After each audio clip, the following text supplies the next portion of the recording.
The morning air was crisp, the kind that whispered of change. The sun broke through the city skyline with quiet strength, casting golden light across the polished glass of the Velatech corporate tower, a building that symbolized wealth, power, and the kind of success that never had room for people who didn't look the part. A black woman, dressed in a simple navy blazer and soft heels, stood at the entrance.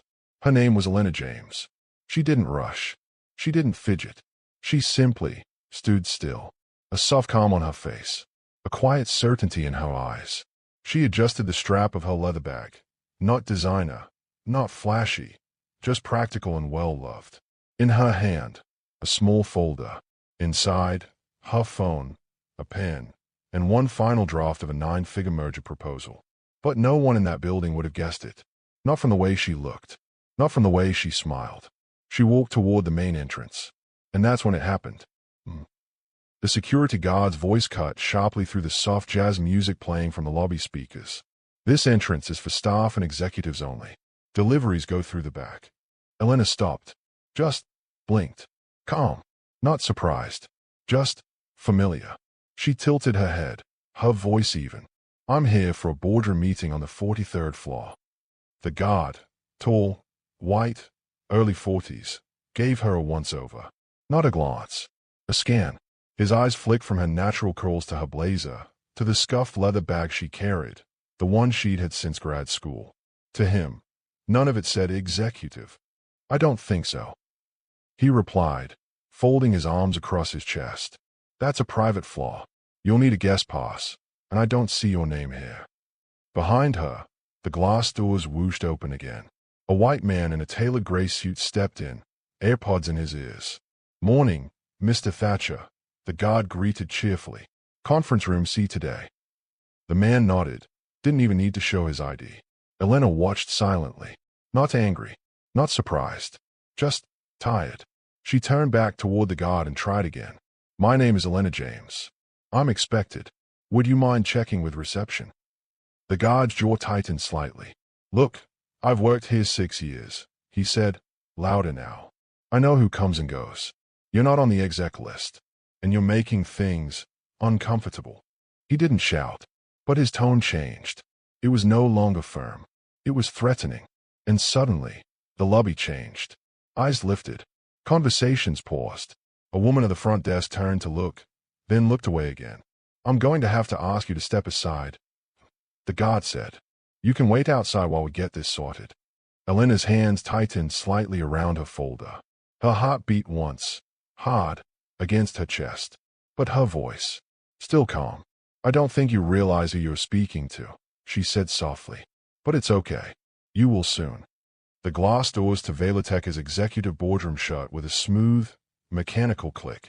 Inside, the room buzzed with quiet tension, the kind you only feel when powerful people are waiting for someone more powerful. High-backed chairs surrounded a marble table that gleamed beneath soft pendant lighting. Every surface in the room whispered money, authority, control. A tall, silver-haired man checked his watch. Franklin Dorsey, Velatech's current chairman. She's late, he muttered, more to himself than anyone else. Next to him sat Julia Marks, the company's COO, flipping through a printed copy of the merger documents. She's only 5 minutes behind, she said, not looking up. Maybe traffic. Or nerves. Franklin scoffed. A new CEO late to her own first board meeting. That doesn't inspire confidence. He didn't say what he really meant. He didn't need to. Across the room, a young assistant named Ben hesitated at the door, tablet in hand. His palms were sweating. So, he said, stepping forward. We just got a call from downstairs. Julia looked up. Franklin raised an eyebrow. Well, he asked. There was an issue at reception. Ben continued carefully. A woman, a black woman, arrived about 10 minutes ago. Security didn't let her up. Franklin blinked. So? She gave her name. Elena James. The words hit the room like ice water in summer. Julia's eyes snapped to Ben's face. Elena James. The Elena James. You're telling me we blocked our new CEO from entering the building? Ben nodded slowly. The security guard thought she didn't belong. A beat of silence. Franklin's face lost all color. Do God. Across the boardroom, awkward glances were exchanged. People shifted in their chairs. Someone coughed quietly. Julia stood up. Get her on the phone. Now. Meanwhile, downstairs, Elena stood near the elevator, calm but still being watched like a threat. The receptionist wouldn't make eye contact. The security guard kept pacing. Two interns whispered by the glass wall, glancing at her, snickering. She didn't flinch, didn't move. Her phone buzzed in her hand. She looked down and smiled, just barely. Unknown number. Internal line. She answered it with calm grace. Yes, this is Elena James. She listened, and listened, and then she said just 3 words. I'll be right up. She didn't raise a voice. She didn't say I told you so. She simply stepped forward, and as the elevator doors opened this time, nobody stopped her. The elevator climbed slowly, each floor lit up with a soft ping. 20, 27, 33. The smooth hum of ascent filled the silence as Elena James stood perfectly still, her reflection staring back at her from the golden elevator doors. No anger, no bitterness, just silence, the kind that comes before a storm. She adjusted her collar slightly, the navy blazer smooth against her skin, and exhaled, once. Not because she was nervous, because she had already decided how this was going to end. Ding! Floor 43. The door slid open to reveal a pristine corridor, marble floors, abstract paintings, soft spotlights overhead. 2 assistants stood frozen near the boardroom door, their eyes wide. Neither had expected, not like this. One of them, the same assistant who had made the phone call, stepped forward awkwardly. Miss James, I'm so sorry. She raised a hand gently. It's all right, she said quietly. You did what you thought was expected of you. He nodded, swallowing guilt. She stepped past him. Inside the boardroom, conversation was low and anxious. Franklin paced near the window, speaking in hushed frustration. Julia sat, arms crossed tightly, staring at the door as if she could will it to open. And then, it did. Softly, smoothly, Elena James stepped in. Everything stopped. A pen dropped. Someone exhaled too loudly. Another person forgot to breathe. Even Franklin turned mid-sentence and froze. There she stood, tall, poised, composed. No one spoke. Elena's eyes swept the room slowly, not with anger, but with perfect clarity. She saw them all, the doubters, the whisperers, the ones who had spoken her name with uncertainty just minutes ago. She walked calmly to the head of the table, the CEO's chair, and placed her folder gently down. Then, she looked up. Good morning, she said, her voice steady. Apologies for the delay. I was momentarily held up. The words hung like needles. She didn't have to explain. They knew. One by one, they lowered their eyes. Julia tried to recover. Miss James, we're so deeply sorry. There must have been some mistake. No, Elena interrupted gently. There was no mistake. She pulled out her chair and sat today. What happened downstairs is exactly why I took this job. Another silence. Heavy this time. Shame-filled. Elena let them sit in it. Let them feel it. You all saw a name on paper, she continued softly. But names mean very little to people who've already decided what you should look like. She didn't raise her voice. Didn't need to. Now that you've seen my face, let's begin. She opened her folder. Pages of strategy, leadership, and the future. But what she had just done, without a title, without backup, had already taught them more about leadership than any spreadsheet ever could. Back in the lobby, the air had changed. It wasn't visible, but it was felt. Like the seconds before thunder. Like a shift in gravity that makes the skin prickle. The security guard, once firm and towering, now stood perfectly still, staring at the elevator Elena had just entered moments ago. He adjusted his badge, his throat dry. The receptionist, whose voice had once echoed with condescension, now sat stiffly at her desk, fingers frozen on the keyboard. She had stopped typing mid-word. Something about that call from the 43rd floor had chilled her spine. She turned toward the screen beside her, the one showing elevator logs. And there it was. Clear.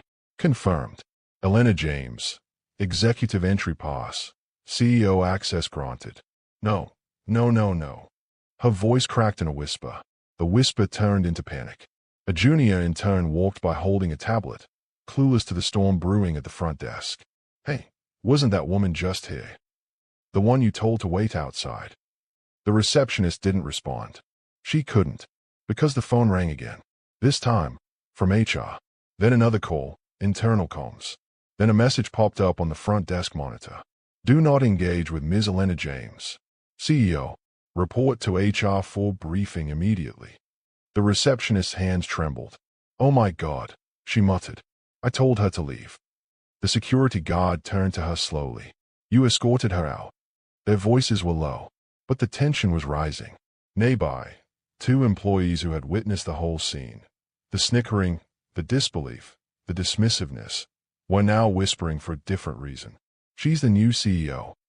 Like, our CEO. Dude, we laughed at her. We laughed.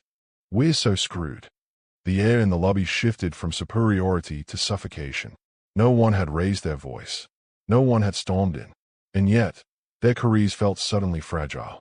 Because the woman they had judged silently, the woman they had dismissed with smirks and microaggressions, she wasn't just in the building.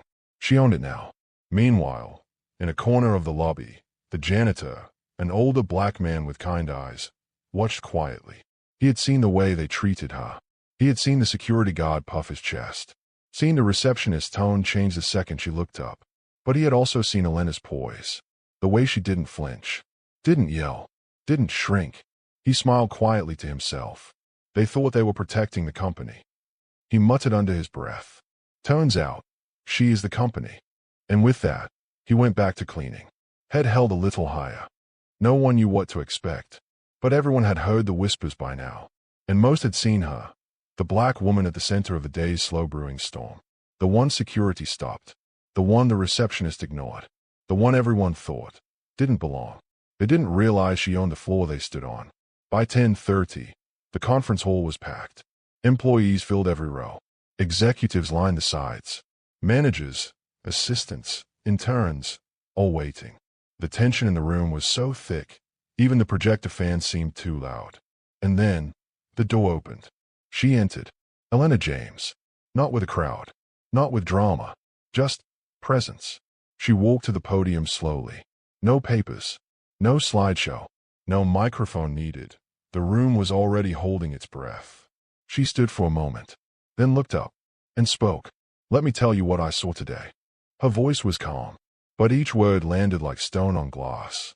"I saw a company so concerned with looking powerful, it forgot what real power looks like." The audience sat still. "I walked through your doors, early, dressed professionally, prepared to meet the team I was about to lead.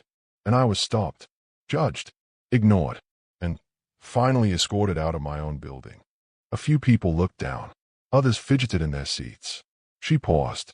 "Let it sit." No one asked me for ID. No one checked the list. No one said, "Maybe she belongs here." Because to some of you, I didn't look like I should. Whispers stopped completely. I've led global mergers, advised government finance panels, built 3 companies from the ground up. But today, to your receptionist, I was a problem. To your security guard, I was a threat. To a few of your interns, I was entertainment. She stepped forward slightly. "Let me be clear. I'm not angry. I'm disappointed. Because what happened to me happens to people without titles. Every single day." The janitor in the back nodded quietly. Elena's voice softened. "I took this role because I believed Velatech could be better than this. I still believe it can be." She looked around the room, straight into faces. Some guilty, some grateful. "So here's what's going to happen." The room was still frozen. Silent. Heavy. No one dared whisper. Not even the VPs. Elena James stood at the podium, her posture upright, her presence undeniable. She let the silence stretch. Let the weight of her words settle into each seat like dust after a storm. Then, she exhaled. Slowly. This company needed a wake-up call. Today, it got one. She looked down at her hands for a brief moment, not to gather thoughts, but to ground herself, because the next part mattered more than anything. She looked up again. "Let's talk about consequences." Her tone never changed. Still calm, still in control. The receptionist who dismissed me without asking a single question. A sharp breath echoed from the second row. The receptionist, now seated in the back, hunched forward, frozen, has been removed from front desk duty. Effective immediately. People blinked. Elena continued. She will now spend the next 30 days shadowing our customer care team, learning what real service looks like. A few heads turned. If she completes the training, she'll be reassigned. If she fails, she'll be released. That's leadership, not revenge, accountability. The receptionist closed her eyes. A tear slipped down her cheek, but she nodded, slowly, gratefully. As for the security officer who escorted me out, the man stood near the side wall, face pale, hat in hand. He's suspended. 2 weeks. Without pay. Not for asking questions, but for assuming answers before asking any. A pause. He'll return under one condition, that he lead our new inclusion safety training. He'll teach others what he learned the hard way. Elena stepped away from the podium. Mistakes were made. But mistakes aren't final, unless we pretend they don't matter. This isn't just about me. It's about the intern who speaks with an accent, the employee who wears a hijab, the manager who's neurodivergent, the janitor who's worked here longer than most of you. She turned toward the back of the room. The janitor smiled. Just barely. This company will never again judge value by appearance. She paused again. And now, her voice shifted. Just a little. Stronger. Sharper. Final. From this moment on, every employee at Velatech, from intern to VP, will complete mandatory bias awareness training. Not optional. Not performative. Because inclusion isn't branding. It's behavior. A soft murmur of approval rose in the room. Some applause, some nods. But Elena wasn't finished. We're rewriting our HR protocols, our onboarding process, our customer service scripts, and our executive expectations.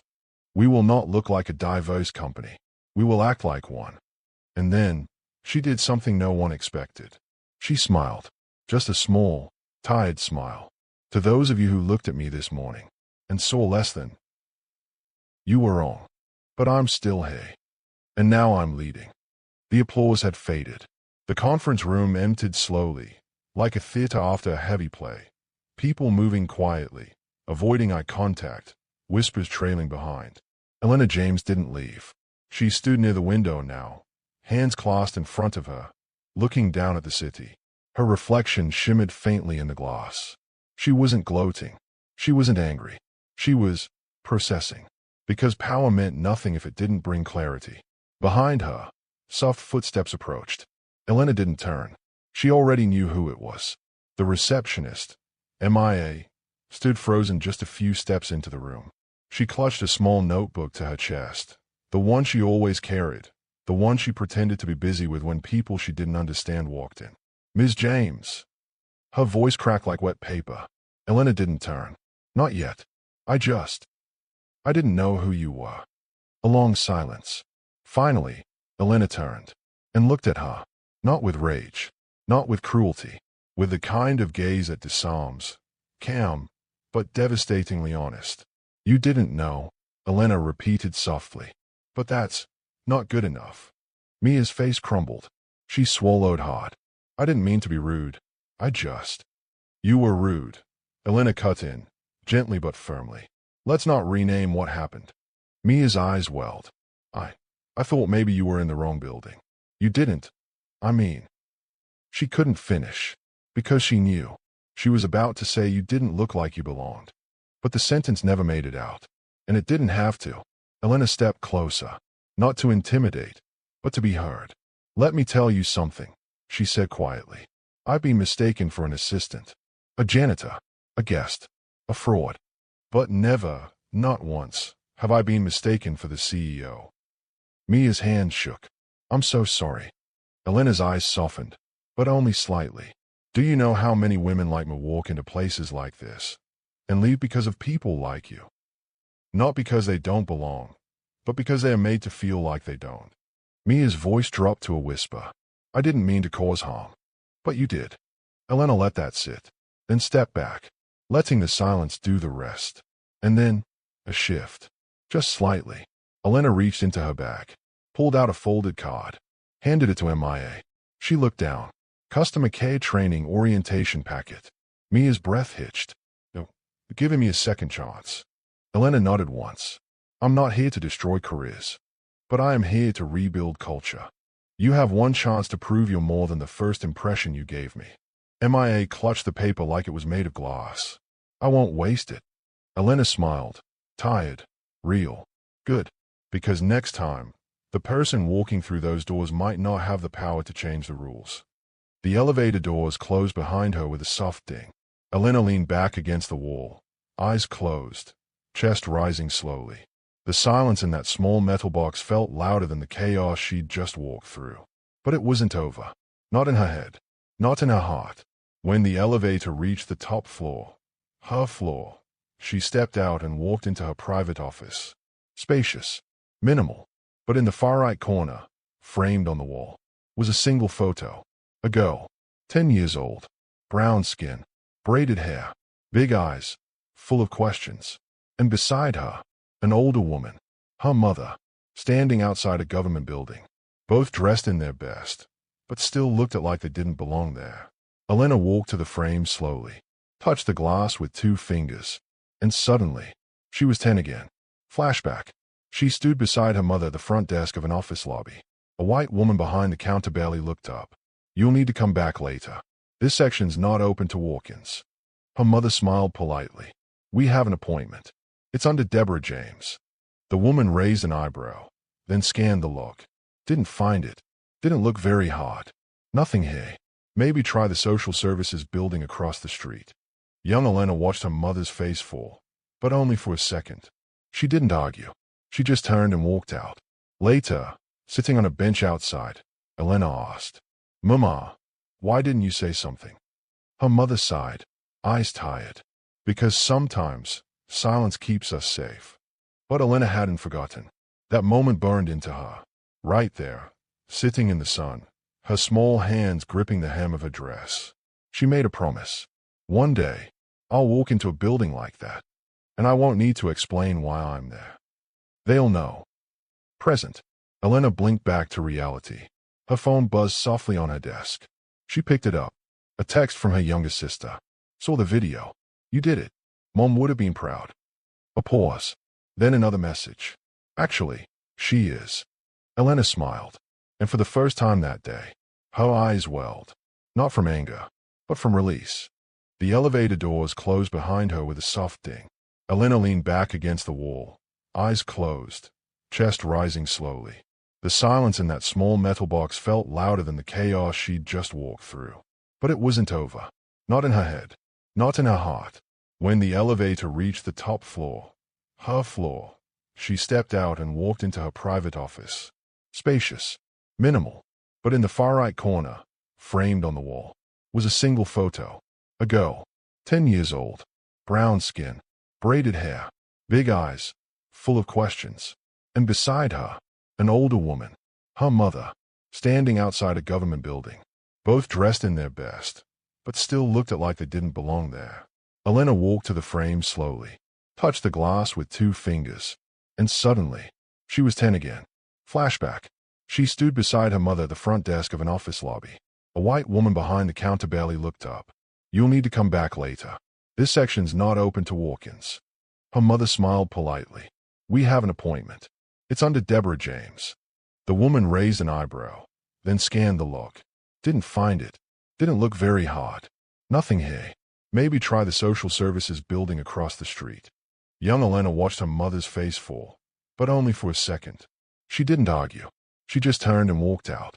Later, sitting on a bench outside, Elena asked, Mama, why didn't you say something? Her mother sighed, eyes tired. Because sometimes, silence keeps us safe. But Elena hadn't forgotten. That moment burned into her. Right there, sitting in the sun, her small hands gripping the hem of her dress. She made a promise. One day, I'll walk into a building like that, and I won't need to explain why I'm there. They'll know. Present. Elena blinked back to reality. Her phone buzzed softly on her desk. She picked it up. A text from her younger sister. Saw the video. You did it. Mom would have been proud. A pause. Then another message. Actually, she is. Elena smiled. And for the first time that day, her eyes welled. Not from anger, but from release. 3 years ago, Same building. Same walls. Different energy. Elena James walked in that morning wearing a crisp white blouse, navy trousers, and low heels. Not designer. Not loud. Just powerful in silence. She wasn't nervous, but her heart beat a little louder than usual. The elevator doors opened. She stepped into the executive floor, and everything stopped. A few heads turned. Most didn't even rise from their chairs. No clapping. No welcoming committee. Just cold glances. Raised brows. A few whispered, "Is she in the right place? She looks young." Wait, she's the CEO. She had heard it before. In other rooms. In other cities. But it still burned. She smiled anyway. "Good morning," she had said, her voice soft but steady. No one replied. At the first board meeting, an older executive had smiled tightly and said, "Would you like to sit in, Ms. James? The CEO should be here soon." She had blinked, then extended her hand. "I am the CEO." A long silence. Then came the awkward laughter. "Ah, of course. You are. Welcome. We just didn't expect." He didn't finish the sentence. He didn't need to. She had heard it 100 ways before. They expected someone else. Someone taller. Someone paler. Someone male. Not Elena James. Not the girl who used to sleep in a one-bedroom apartment with 2 siblings. Not the woman who walked into interviews and got asked if she was here for admin work. But she had stayed. She didn't leave when the whispers started. She didn't quit when the CFO bypassed her emails. She didn't snap when she found out they'd voted behind her back on key decisions. Instead, she rebuilt everything from the inside. Silently. Strategically. Unshakably. Now, 3 years later, they still didn't clap when she walked in. But they stood when she spoke. Because respect, when it doesn't come easy, is the kind you never lose. // The door to the boardroom swung open. Not slowly, not with hesitation, but like it belonged to her, because it did. Elena James stepped inside, every movement deliberate.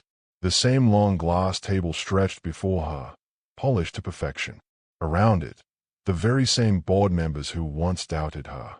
They stood, slowly, awkwardly, unsure of what to expect now. Elena didn't wait for small talk. She didn't ask who had watched the press conference. She knew they all had. She took her seat at the head of the table. "Let's begin." A tight cough broke the silence. It was Mr. Hammond, CFO, 6'2", always skeptical.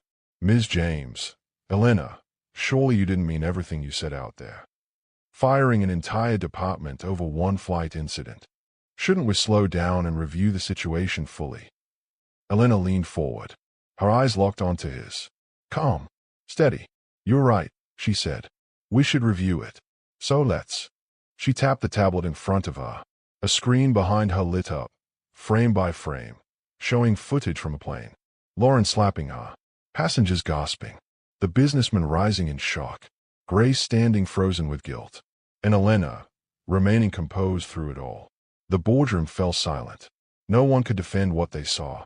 "This," she said softly, "is what happens when leadership fails from the top down.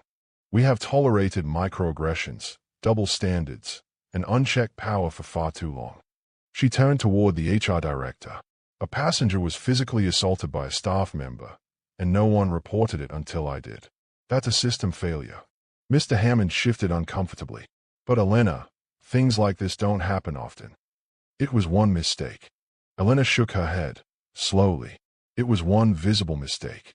How many others were ignored because the person didn't have my title, my money, or a camera?" She looked around the room. "We cannot build an empire on silence. If we keep asking for respect without giving it, we're not a company. We're a machine." The chief legal officer spoke up. "What are you proposing?" Elena stood. "A full restructuring of hiring policies. Unconscious bias training. Real consequences for misconduct, not paperwork. And I want Grace, the junior flight attendant, promoted to senior training officer."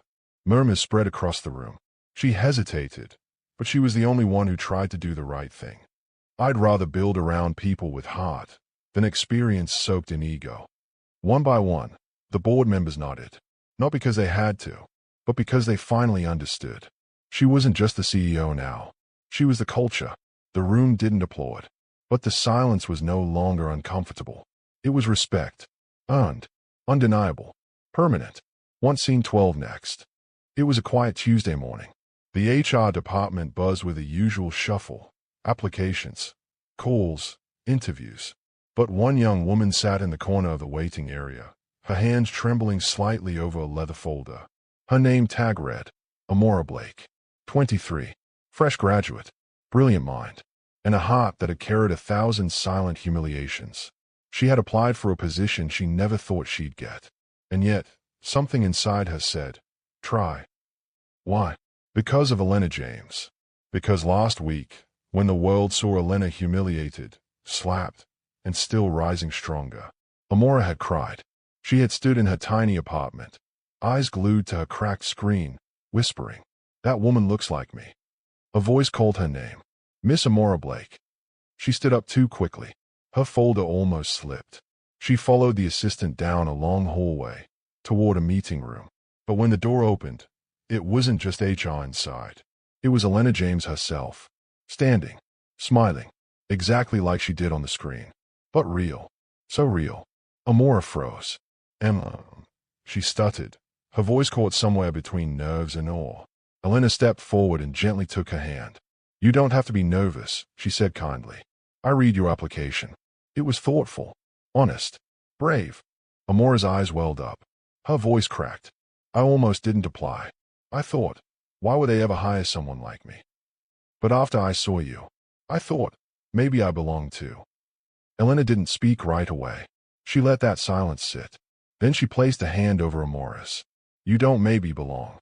You absolutely do. You just needed someone to tell you that out loud." Amora couldn't stop the tears this time. "Thank you. For standing up. For not staying silent. It changed everything for girls like me." Elena smiled, softly, warmly. "Then my fight was worth it." The camera lingers on the two women. One who has climbed to the top. The other just beginning her journey. And for the first time, there is no doubt. This company is changing. This world, maybe, just maybe, is changing too. Later that evening, the office lights dimmed, and only a few staff lingered after hours. Most had gone home, unaware that something beautiful was about to unfold behind closed doors. Grace sat alone in the break room, her hands wrapped around a lukewarm cup of tea. Her thoughts wandered back to that day, the day she froze when she should have spoken, when she wanted to defend the woman everyone now called a hero. She had replayed it in her mind 1,000 times. How Lauren barked orders, how Naomi stood her ground, and how Grace said nothing. A quiet knock on the door pulled her from her thoughts. It was Elena James. Grace stood immediately, nervous. "Mom, I wasn't expecting." Elena smiled, closing the door gently behind her. "Grace," she said softly, "you stayed behind that day." Grace looked down. "I should have said something, but I froze. I was scared." "You were scared," Elena agreed. "But you also stepped toward the passenger list. You tried." Tears welled in Grace's eyes. "It wasn't enough. You still got hurt. I didn't do my job." Elena stepped closer. "You did more than you think. You showed kindness. You hesitated. Yes, but you weren't cruel. You weren't blind. You cared." Grace blinked back the tears, her voice shaking. "I wanted to be better. I want to be someone who acts." "You already are," Elena said. "And that's why I'm promoting you." Grace gasped. "W what?" "You'll be the new onboard training supervisor. I want you to teach others what you felt that day. Because empathy can't be taught from a manual. It has to be lived." For a moment, Grace couldn't move. Then she broke, the tears coming freely. "Thank you," she whispered, her voice trembling with disbelief. Elena hugged her, tightly, firmly, like a sister comforting another. "You don't have to be perfect to be powerful," she said.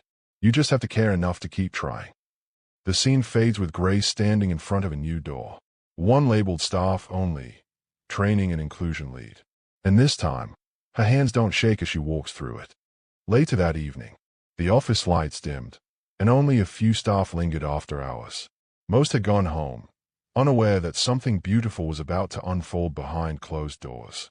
Grace sat alone in the break room, her hands wrapped around a lukewarm cup of tea. Her thoughts wandered back to that day, the day she froze when she should have spoken, when she wanted to defend the woman everyone now called a hero. She had replayed it in her mind 1,000 times. How Lauren barked orders. How Naomi stood her ground. And how Grace said nothing. A quiet knock on the door pulled her from her thoughts. It was Elena James. Grace stewed immediately, nervous. Mom, I wasn't expecting. Elena smiled, closing the door gently behind her. Grace, she said softly, you stayed behind that day. Grace looked down. I should have said something, but I froze.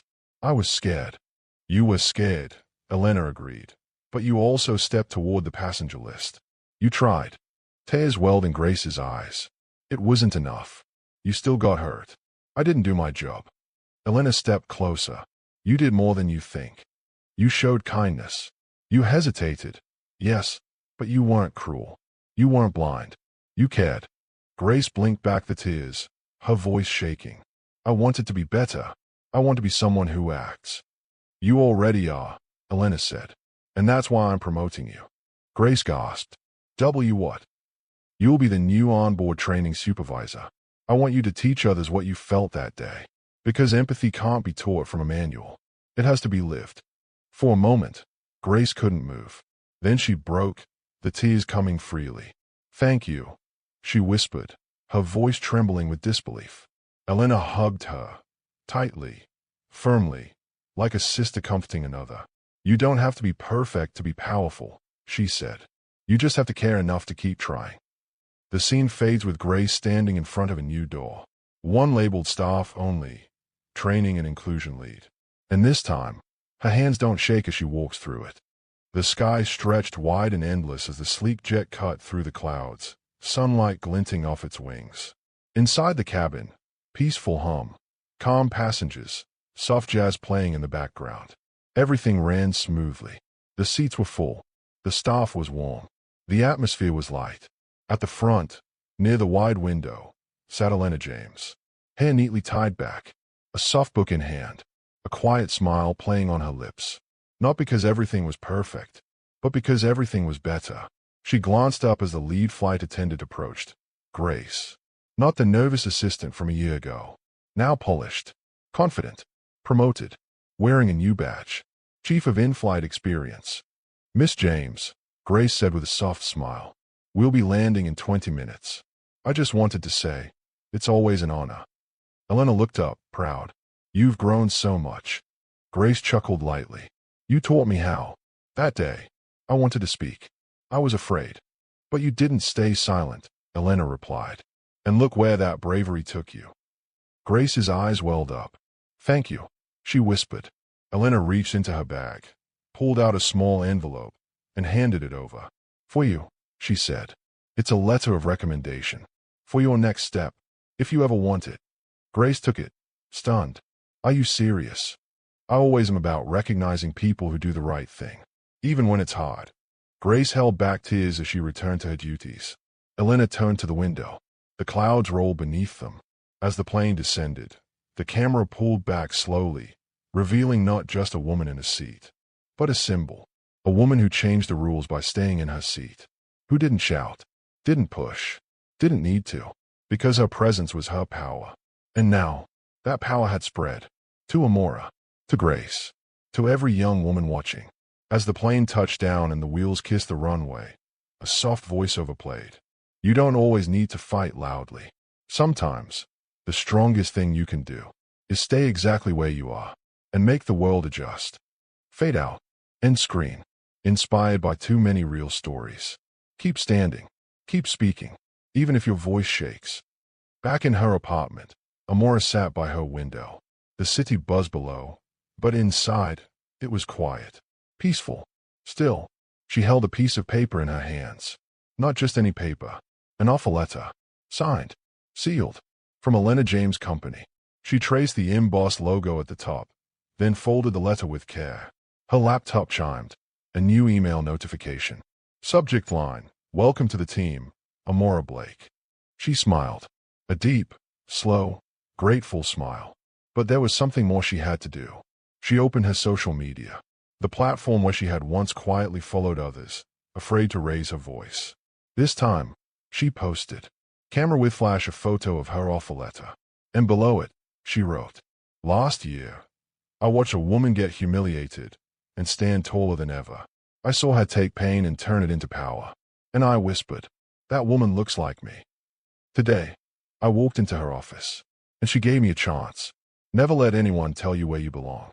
Sometimes, all you need is one person to believe in you. And sometimes, that person becomes you. She hit post. Within hours, the message spread like wildfire.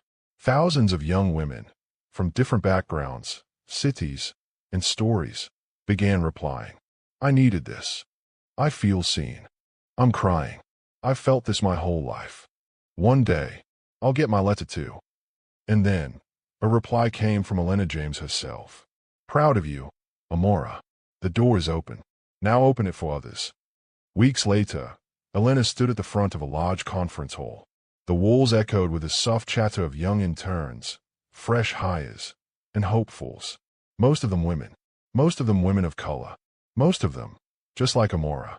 On a wide digital screen behind Elena were the words, Empower 100, our first equality cohort. Elena stepped up to the podium, but instead of speaking first, she looked down to the front row. Amora, she said gently, will you open today's event? Amora stood slowly. She wore a blazer 2 sizes too big, but her voice filled the room. Hi, I'm Amora Blake, she began, hands only slightly trembling. I used to think stories like mine were invisible, that people like me only watched from the sidelines. But then, I watched someone fight back. I watched her not scream, not curse, not crumble, but simply stand. And I realized, silence isn't strength. Standing up is. The room fell silent, not because they didn't understand, but because they did. Amora paused. I'm not here because I'm lucky, she continued. I'm here because someone cracked the door open. And now, we're going to break it off its hinges. Laughter, cheers, applause. Even Elena's eyes shimmered. And for one rare, magical moment, the conference hall didn't feel like a workplace. It felt like a revolution beginning. A week after the Empower 100 event, Elena sat under soft studio lights across from a well-known news anchor. It wasn't just a corporate interview. It was being broadcast live to millions. The anchor leaned forward, sincerity in her voice. Elena, your story went viral. From the incident on the plane to your speech last week, you've become a symbol. But I have to ask, how did you stay so calm when the world would have understood your anger? Elena exhaled slowly. Then she looked straight into the camera. Because I didn't want them to remember my anger. I wanted them to remember my dignity. They already expect us to react with rage. But when you respond with grace, with power, they have no defense. The anchor was quiet for a second, visibly moved. And what do you say to the people who say racism isn't real anymore? Elena's smile faded. Racism doesn't always shout. Sometimes, it whispers. In the way we overlooked. In the assumptions made before we speak. In the tone that changes with our skin. She paused, her tone steady but resolute. You don't have to see change to know someone's not free. And silence from others is often the loudest part. There was no applause in the studio. Only respectful silence. On screens across the country, in classrooms, cafes, lounges, and dorm rooms. Young girls and women, just like Amora, watched. Some cried. Some just sat still. But all of them felt seen. Because this wasn't just Elena's interview. This was their voice, finally speaking. 3 days after the interview aired, Elena's office received a handwritten letter. Unusual in a world of emails and instant replies. The envelope was cream-colored. Elegant. Neat cursive handwriting spelled out. To Ms. Elena James, I hope this reaches you. Elena opened it slowly, her assistant watching curiously from the side. Inside was a folded note, pressed carefully as if the sender had handled it with trembling fingers. She read aloud. I don't know if you remember me. My name is Lauren Mitchell. I was the flight attendant on your plane. The one who disrespected you, doubted you, humiliated you. Elena's hands paused, but her face stayed still. She kept reading.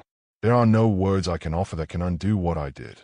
But every day since then, I've been waking up with the weight of my actions pressing on my chest like a stone.